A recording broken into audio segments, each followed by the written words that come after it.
basically a lock spell instead of rather than the physical item. If it's like has this lock on it, Yeah. then the lock. There we go. So, welcome everybody to Pathfinder, the sixth part of this chapter one using Pathfinder. Um, yeah, we're going over formatting rule elements with helping hands. So, yeah, talk to us. Well, helping hands reads it to us, and we'll discuss it. So, yeah, go for it, helping hands.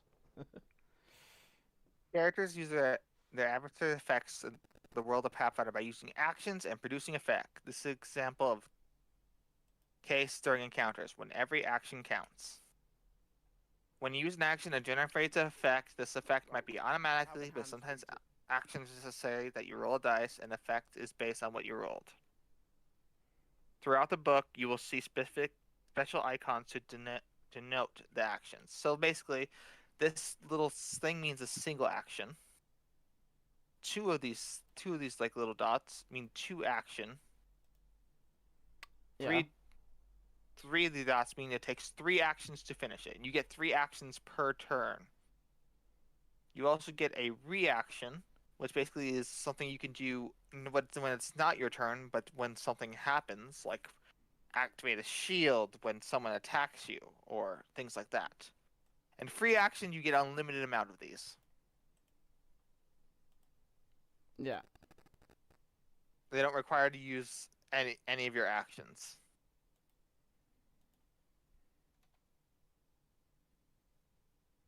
So single actions are used that simple. They're the simplest, most common type of action, and you get three of them. Reactions use like the count this symbol, and these actions can be used even when it's not your turn. You get only one reaction per encounter round. So for basically until it gets back to your turn, you only get one reaction.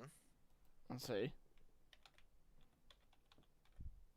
And free actions you get to use as many times as you want, but it can have a trigger like a reaction does. You can use it even if it's like a reaction, even if it's not your turn. You can only use one free action per trigger though. So basically, if you have an action what doesn't require anything, but it has like a mechanical thing, you can only use one free action per encounter. Some abilities have it, like feats. Yeah.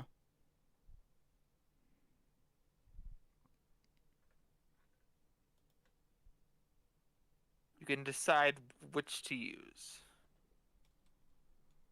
So basically, if you want to counter someone saying something, that's a free action basically, and then you can't use another one unless another trigger is activated. Yeah. If a free action doesn't have a trigger, you can use it like a single action, just without spending any of your actions out for the turn. So, is there anything you want to ask about these, Dan? That sounds fairly self-explanatory. Um, but it's a lot more freedom in it, isn't there? Yeah.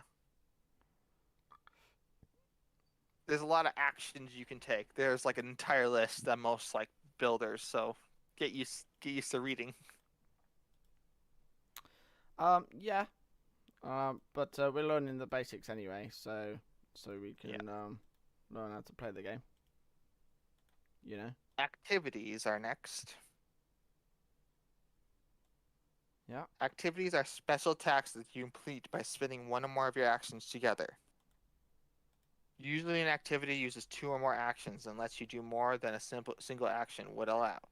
You have to spend all your actions an activity requires for its effect to happen. Spellcasting is one of the most common activities, as most spells take more than a single action to cast. Yeah. Activate that use two actions use this symbol. Well, you already seen that. And activities use three actions. Yeah. A few special activities, such as spells you can cast in an instant, can be performed by spending a free action or a reaction. Yeah. All tasks that take longer than a turn are activities. If an activity is meant to be done during exploration, it has the exploration trait.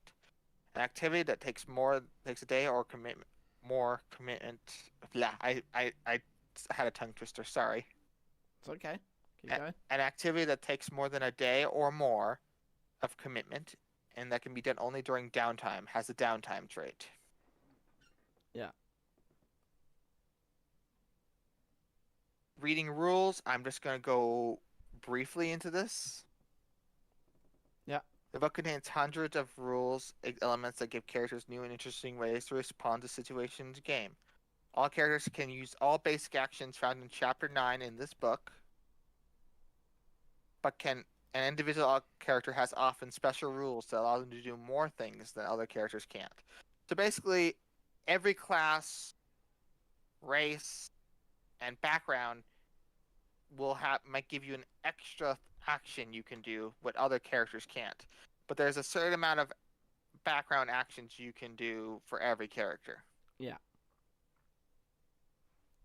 And this is like action and feat name. Basically, this is basically a template of what it will look like on this website for what action or feats are available.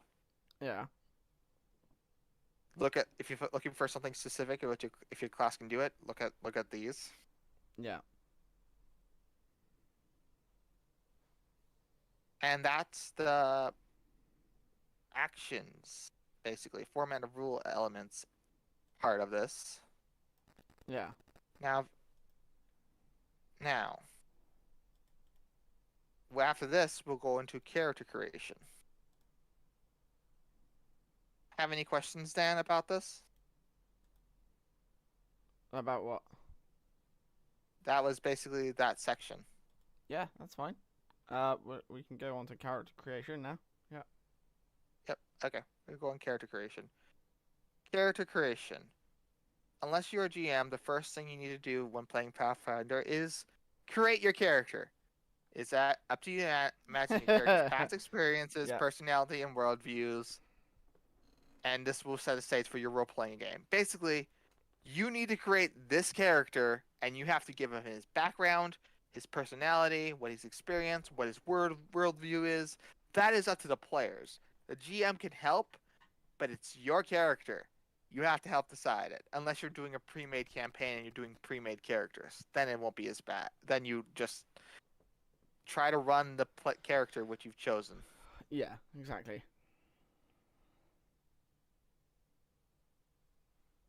Makes sense. You can find a copy of the character sheet at the end of the source or online as a free PDF. So if you ever want a physical version of a character sheet, you can get a free PDF version online. Yeah.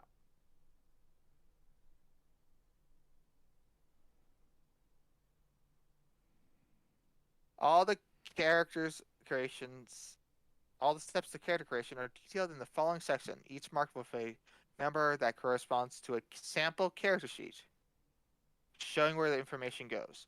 So use the sample character sheet as a basis for when you're making your character, basically. Unless you have the new character builder, then it should help you go through all your building stuff on here. Basically, like a path builder, Pathfinder Nexus, or something else what can help you build your character sheet easily. But if you would, yeah. Yeah. There's lots of tools online to help you make characters, but we can also go through making our own characters and show people what we do. So that's good. Yeah. Yeah. I might do a review on a whole bunch of character builders later for Pathfinder. Yeah, exactly. So, yeah. Okay. There are 6 ability scores. Yeah. As you see, would have the raw potential and determine what your character his strengths and weaknesses are. Strength measures your physical power. Basically how hard you can punch, lift things. Strength modifier allows you to how much damage you do with heavy weapons. Yeah. And how much you can carry. Dexterity is agility, balance, and reflex. Basically, dexterity is best for ranged weapons and stealth to surprise foes. Your character's AC also relies on dexterity and reflex saving throws. Dexterity is basically the common, well, character.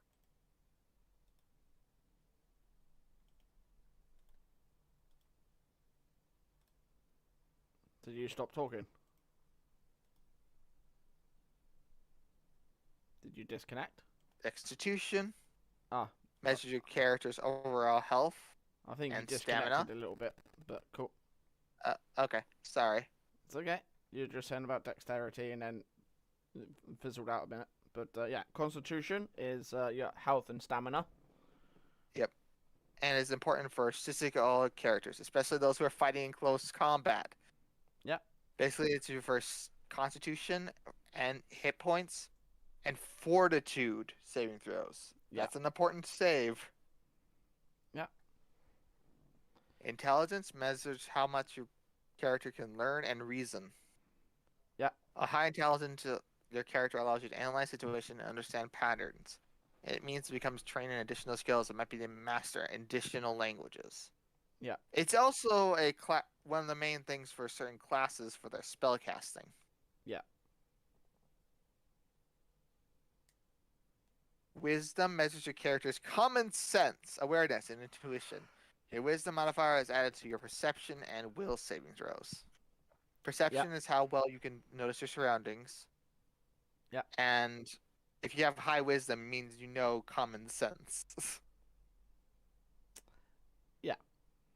And then charisma measures your character's personal magnetism and strength of personality. A high charisma score helps you influence your thoughts and moods of others. Yeah.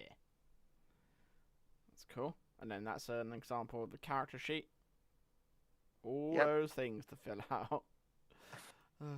Yep, that's why I suggest for your first time playing Pathfinder 2E at least, don't try without someone teaching you, or try a builder. Yeah. Right. Basically. So ability overview, score overview. Let's go with that. So yeah, like you were just saying though, yeah, it's good to have people to help guide you, or do like you said before with the pre-made scenarios, just to get you straight into the game as opposed to building your characters. So yeah, either way works.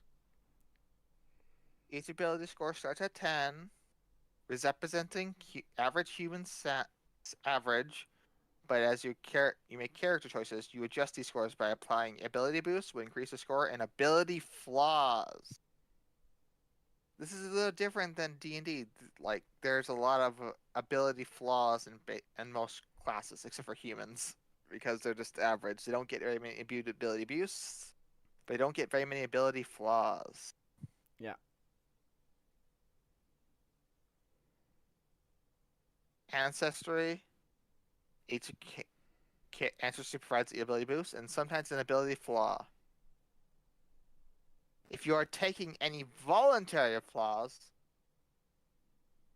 apply them in a set. See sidebar on voluntary flaws. Basically, sometimes you can actually, your players can decide if they want to have a flaw in their character. Yeah, makes for more interesting roleplay. Yeah, a more interesting character as well. Yeah. An ability score boost basically obviously increases by 2 normally. Yeah. But however, if ability score which you imply boost is 18 or higher, it only increases by 1.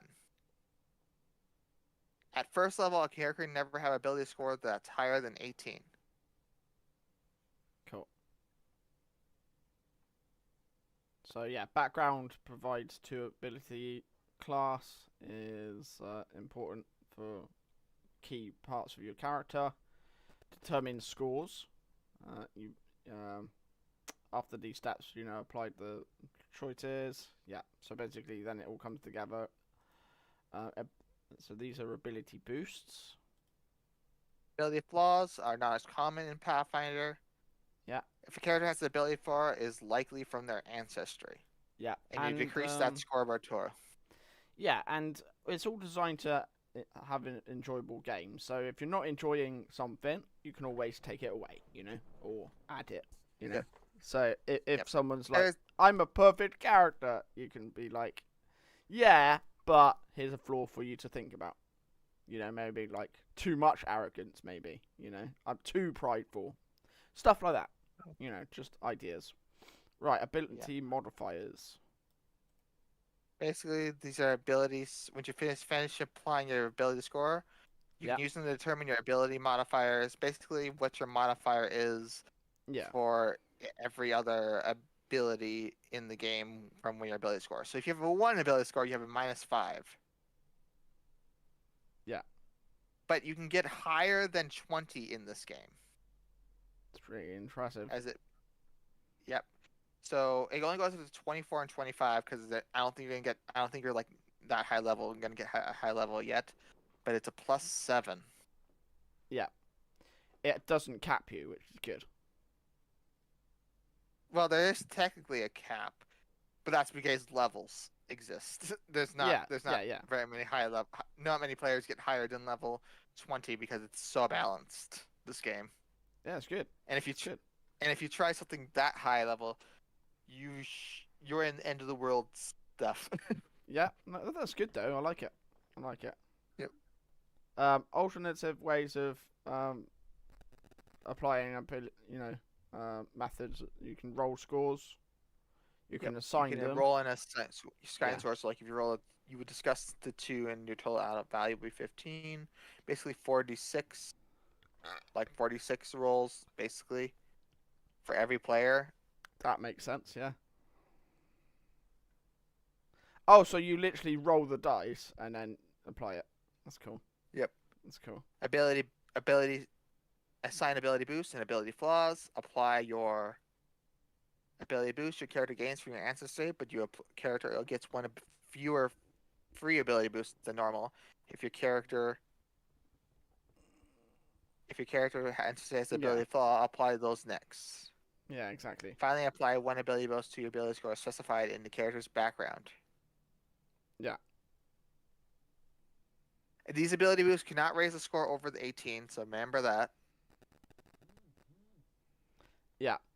Okay, so that's awesome. I'm thinking we'll do the character step 1 to step 1 to 9 next time.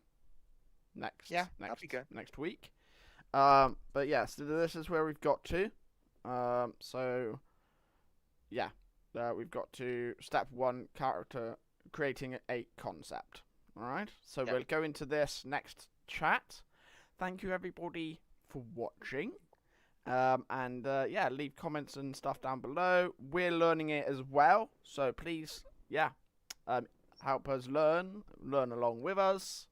We'll like see and you. Subscribe. Yep. See you next time. Yeah, like and subscribe, all that. But we'll see you next time, everybody. Thank you. Bye. See ya. Boop. Okay, stop.